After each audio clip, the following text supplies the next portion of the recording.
So, I am probably going to be quite rusty. Welcome to the Righteous Responders Podcast. I'm your host, Joe Locus, retired police detective, host of the Blue Family, or not the host, but one of the co founders of the Blue Family on social media, and just a regular guy, I guess. It has been many, many weeks since I've done anything online, let alone share on the Righteous Responders podcast. But I'm hoping by now that you've had a chance to take a look at the most recent YouTube video that I did. And it was basically just to give you a heads up of what has been happening, why I've been offline, and just to basically let you know I'm thinking of you and that there's not a day that goes by where you're not in my thoughts and prayers, even when I'm in the midst of what I guess I've come to accept as just chaos in life. There's really not much, you know, we can do about that, but try to fight through it and do our best to get back up when we have fallen. And I hope, no, I pray that if you're struggling PTSD or you have other challenges in your life, especially with mental health, that you take a minute and realize that we don't have to be the victim. It doesn't always have to be about our trauma and what's happening to us. I think we have more control over that than we think. And if I've learned anything, it's that staying busy, occupying your mind, uh, trying to focus on certain things in life, especially helping others, will really truly help you get through your trials and tribulations. And I can honestly say that because I have been there front and center since, well, before officially retiring in 2017. For those that know my story, I fought for several years for my own PTSD and ended up sick physically with the big C. And it's really been a battle ever since. However, I have found more peace and more, uh, I've gained more strength in the last several years going through what I have um, with my own stuff and my dad and everything else than I had in the 10 plus, 15 plus years that I experienced in law enforcement. Don't know how, other than my faith carries me through and my foundation is solid. And that's just my part of my story. So it's been quite a while. This won't be a long episode, really. My hope is that you'll take a look at the YouTube video, or it might come after this. I might find a way to add it to this podcast episode, so you can get an idea of where I've been this last several weeks. Many of you who have been following me from the beginning know that my father was sick and um, was struggling pretty hard. Ended up with COVID, beat that, and then got put in hospice. But with insurance and everything else and the limitations here in the state of Florida, he is doing hospice at home. And when I say he, we are doing hospice at home. I have reconnected with my father on a level I never thought possible. Um, for a father and son who I hadn't seen him in many years, and he came back into my life, just, you know, his whole existence became my whole existence. And when you are watching someone in your family who you love uh, with a terminal illness and they continue to decline, but they fight every single day to get through it, it humbles you and it reminds you of your own struggles and how a lot of it's up here. Okay. A lot of it is how we perceive the battle. And I suppose that's part of what draw me into the law enforcement field. I thrive on that um, bit of chaos and helping other people with their problems. I just never thought it would hit me the way it did with PTSD, and then of course starting the organization to help others like me. And now, like I said, the last 6 weeks plus or whatever, caring for my father on an almost everyday basis. Um, and if you watch the video or know my story or have followed along, you'll know that it included or includes everything you can do to care for someone who is not able to care for themselves. But again, it's been very humbling. And I know that it's been difficult for you in your life. I know that if you're listening to this, you have your own struggles and you find it difficult some days to wake up to figure out which direction you're going to go or how you're going to make the day work. But we do. And we make it another day and another day. And sometimes you just need to live by the hour because that's all the strength that you have in you. And that's okay because if you're listening to this, you made it the next day and the next. And that's just what we do. So my time being so consumed with my father, and then all of those that know about my own health, um, and my own health has been just a roller coaster. But the more I put that thought on the back burner, the better I am. Because again, I think we get in our own way. We allow it to be an excuse in our lives. And yeah, it's painful and it can be soul consuming, but find the miracle in everything. I shouldn't be here today, but I've been blessed with miracles and an amazing group of people around me through either the Blue family or with my kids, um, and just those in my life that have been there to help hold my shield or sword. So, what an opening! 8 minutes in, and I'm already hot and heavy. But really, guys, the thing is that I've wanted to get online every day to share with you. And if you've been along with me in the beginning, you know that I used to share videos of Jinky and my day-to-day struggles or the day-to-day walk with PTSD. And I enjoyed that. It was also healing for me.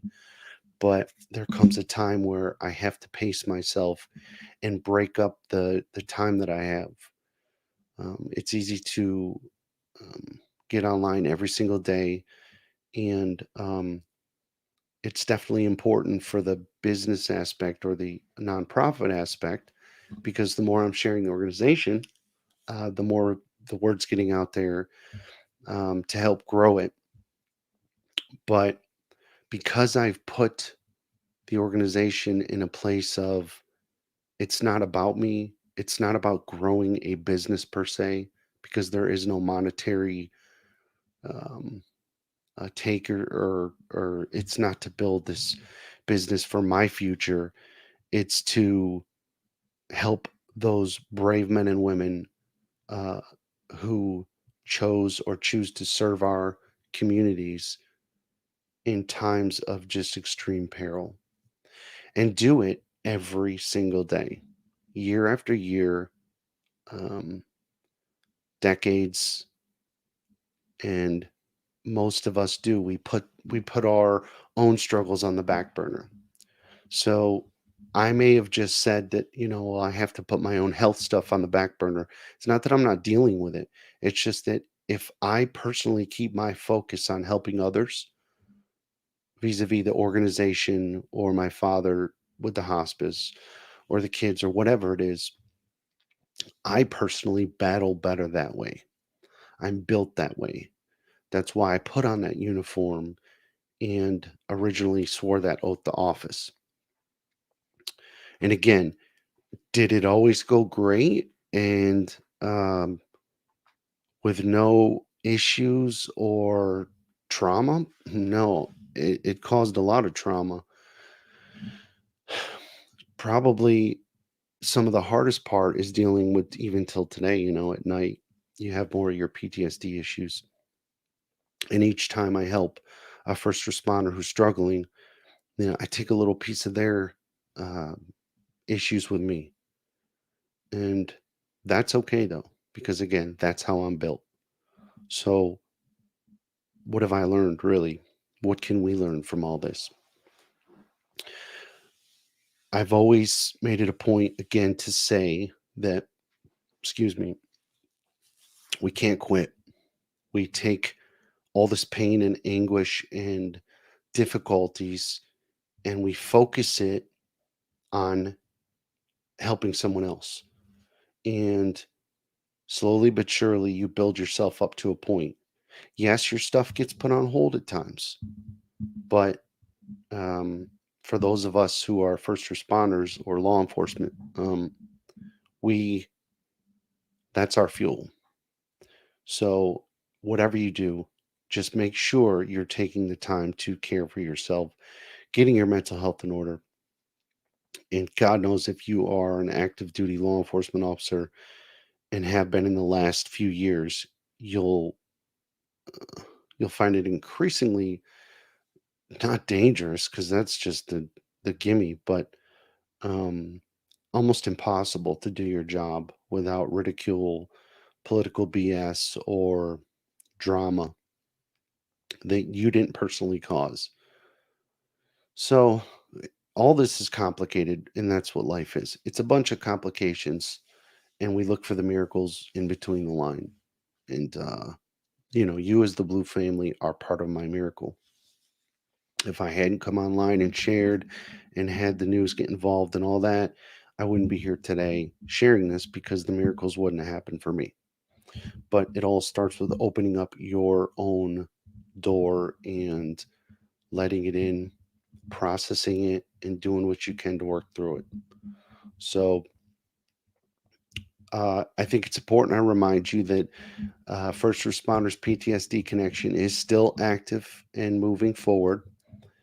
Behind the scenes, I've taken a lower amount of cases to work on just for my own health and mental health and uh, to focus on my dad in that situation because I'm learning more about myself through my father's illness and um, hospice is it's a new experience for me.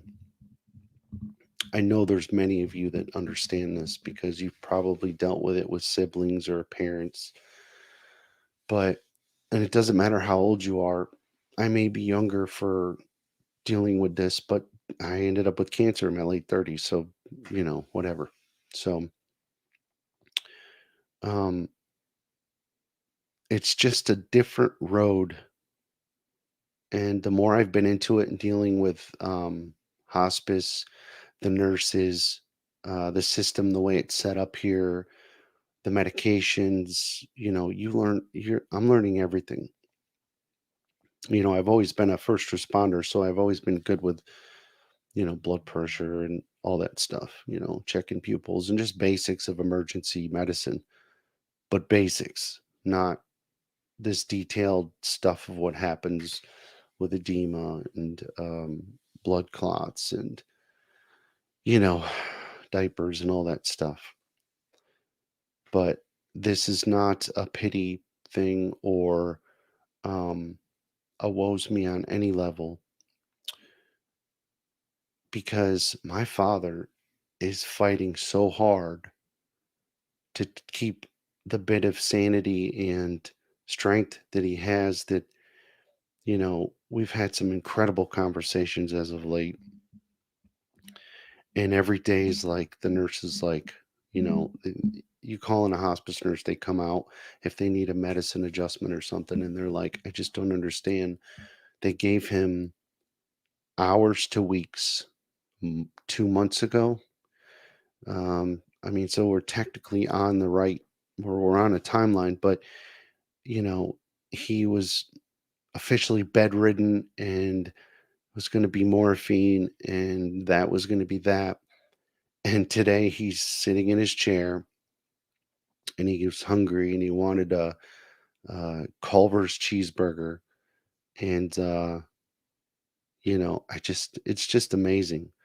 But it's still difficult. Then I come home here and, uh, then I start processing everything. And so, not to get off again on that, but that's why I haven't been on, because by the time I get home, whatever time it is, I have to process it all, and it takes me time.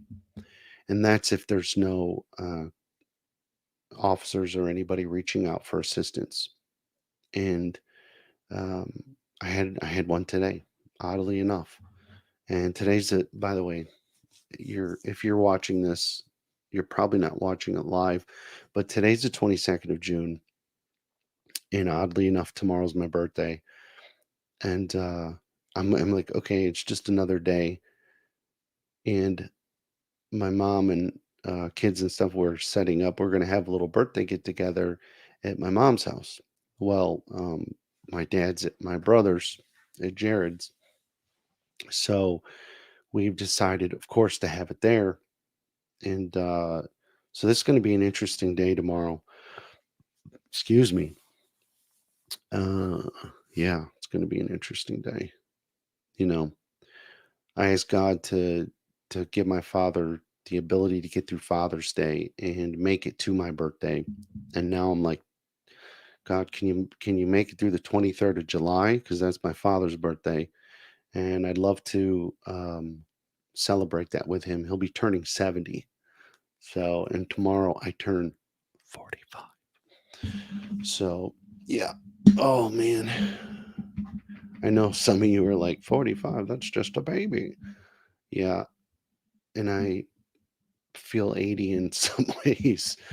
But um, I want you to take away from all this that even though I'm not on as much, that I carry each of you with me, and that there's lessons to be learned in all of it. And my focus when I get back online here in the next weeks or however many days or whatever, that I want the focus to get back to PTSD.help, to get back to the brave men and women who serve our communities and need our help with mental health. And I've got an amazing team who's still standing by. They've probably gotten really good at that, and I feel a little guilty about that. But there's just only so much that can be done. If I can handle something, I'm going to handle it. But if it gets over my head, or I need backup to do more research or find help for someone in another area, the team will get involved. I just haven't been. I took it all on myself. I just maybe I did that the wrong way, but I felt like each person that reached out for help was they were my responsibility. So starting very soon, I'm going to open that up, and we're going to get some more volunteers in and more people to help spread the word. And you can be a part of that. I've shared that with you day one. And even if it doesn't have to be monetary, of course, we're a nonprofit, so that's how we get our funding. But the reality is that even you just sharing the posts or sharing about the organization, or really even if you meet a local police officer and you want to share about an organization or how you know of an organization, if anyone is dealing with mental health stress, to reach out.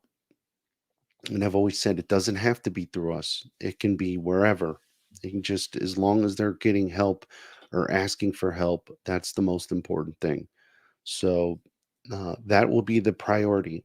But I do need to be there for my dad and see him off onto the next journey for him, and that is to go home. So, um, won't be easy, just like it isn't for any of us to lose a loved one, but we have to stay focused and remember they're not really lost. We know where they're going, right? That's what my faith tells me, and I hope it does for you as well. So, Yeah, this has been Righteous Responders Podcast, episode 30, the big 30, day before my big birthday, the big 45. And I'm just proud to be able to share with you and have the voice that I have, even if 5 people are the only ones that see this. Uh, the potential is there to get the word out to help another first responder. And being a retired police officer, police detective with PTSD and my own other ailments, starting this organization was probably what I built my entire life around, what I fought for my whole life to get to this point. But it took me breaking in a certain way to get here. And if I can do it, you can do it. Um, you know, I'm not any more special than you. Just I happen to swear an oath and go through training and spend years helping others. I'm sure you've done that as well, whether you're in fire services, medic, dispatcher, or you're just a caring person who loves thy neighbor. That's important too. You know, the more positive out there, the better. So, yep, this has been a little 20-minute thing. But please, if you get a chance, take a look at that video. I put some love into it. I wanted to share what's been going on. I think it depicts a little bit accurately of what's been going on, but of course, it's just a snippet or snippets. There's a lot more going on than that, but I'm looking forward to sharing with you a lot more. And I do hope you and yours are doing well. And again, for those that have sent prayers through social media or to me personally, God bless you. It means the world to me. You've made my existence worth it on so many levels. So I love you guys. I really do. So stay safe. We'll talk real soon. And thank you for being so patient with my distance. All right. God bless, guys. Bye.